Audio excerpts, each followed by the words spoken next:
La Regione Siciliana modifica l'avviso per i ristori, documentazione più snella, anticipazione del termine ultimo per le istanze, chiarimenti a conferma della cumulabilità dei ristori. Questo quanto predisposto dalla Regione in merito ai danni causati dal ciclone Harry.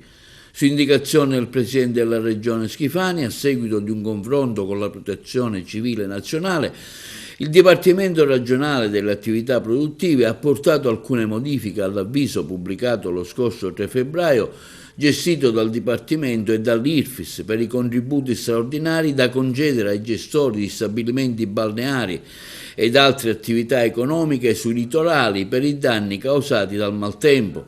Le modifiche rendono più semplice la richiesta di accesso ai sostegni, più chiaro quanto già previsto dall'articolo 5 del bando, ovvero che le possibilità di cumulare ristori provenienti da diversi enti.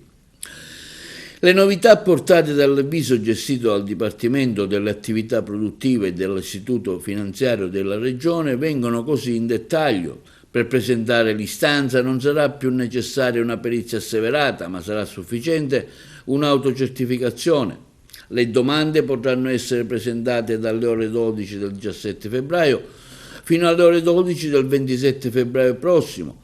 Verrà modificato l'articolo 5 del bando, che chiarisce ulteriormente la già prevista possibilità di cumulare contributi straordinari erogati da più enti a livello locale, regionale e nazionale nel limite massimo dell'ammontare del danno dichiarato. Inoltre, la piattaforma informatica comune alla Regione utilizzerà la stessa modulistica della Protezione Civile Nazionale, in modo che con la stessa richiesta di ristoro si potrà accedere a eventuali nuovi fondi statali senza dover presentare ulteriori domande e documentazione.